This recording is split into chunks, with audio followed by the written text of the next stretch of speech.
আসসালামু আলাইকুম রহমতুল্লাহ। প্রিয় বন্ধুরা, শোক বাত্রা আমার পার্শ্ববর্তী গ্রামের খুব কাছের অতি নিকটের একজন স্বাস্থ্য বিভাগে জব করতেন এমন একটি আদর্শবান শ্রদ্ধেয় চাচা, যাকে সম্মান করি, ভালোবাসি।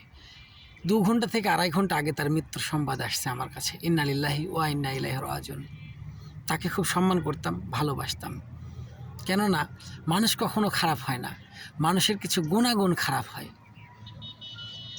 তো আলহামদুলিল্লাহ তারও কিছু ভালো গুণ ছিল, যে গুণ দিয়ে অনুপ্রেরণা যোগানো যায়, আগ্রহ করে তোলা যায়। আমাদের পারিবারিক জীবনে আমার বড় সন্তান, সে শারীরিকভাবে মাঝে মধ্যে অসুস্থ হয়ে পড়তো, যেহেতু তার ঠান্ডা সমস্যা ছিল। তো এই ব্যক্তিটা খুব সেবা দিত পারিবারিকভাবে, আমি না থাকলেও সেবা দিত, ফোন করলে সেবা দিত, মানে সর্বক্ষেত্রে আমাদের ফ্রি সার্ভিস সেবা দিত। আলহামদুলিল্লাহ তার কাছ থেকে আমরা পারিবারিকভাবে অনেক উপকার পেতাম। আজকে সেই মানুষটার মৃত্যুতে আমি গভীরভাবে শোকাহত। আল্লাহ সুবহানাহু ওয়া তাআলা তাকে জান্নাতেও নসিব করুক, কবরের আযাবকে মাফ করুক, কবরকে প্রশস্ত করুক, কবরকে আলোকিত করুক। এবং আমি জান্নাত দেখি নাই, জান্নাতের গল্প শুনেছি, আল্লাহ রাসূলের হাদিসের মাধ্যমে পড়ে দেখেছি।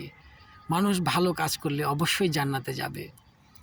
তো আলহামদুলিল্লাহ আমার দৃষ্টিতে সে একজন খুব ভালো মানুষ।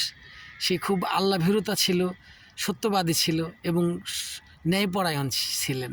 পারিবারিক জীবনেও তার গুণাগুণ অনেক ভালো ছিল।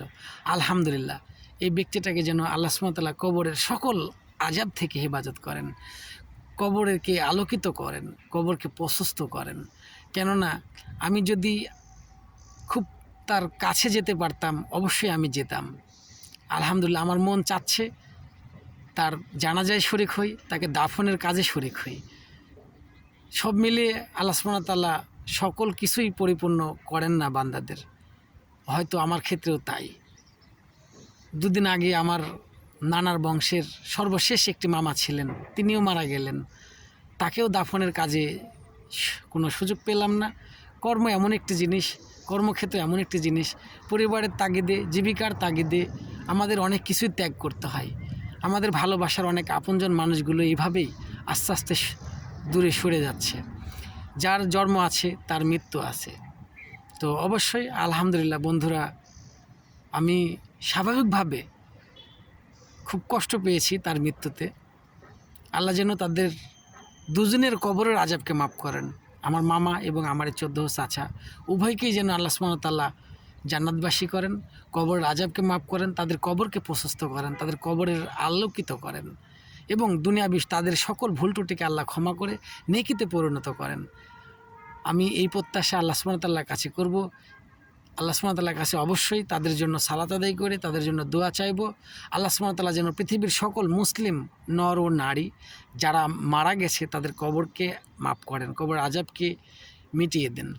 এই রমজান মাসে এই সন্ধ্যার একটু আগ মুহূর্তে এসে আল্লাহ সুবহানাহু ওয়া তাআলাকে বলছি, আল্লাহ পৃথিবীতে যে সকল মুসলিম নরনারী মারা গেছে তাদের কবরকে আযাবকে মাফ করুন, কবরকে প্রশস্ত করুন, তাদের কবরকে আলোকিত করুন। আল্লাহ বিচারের মাঠে তাদেরকে জান্নাত দান করুন।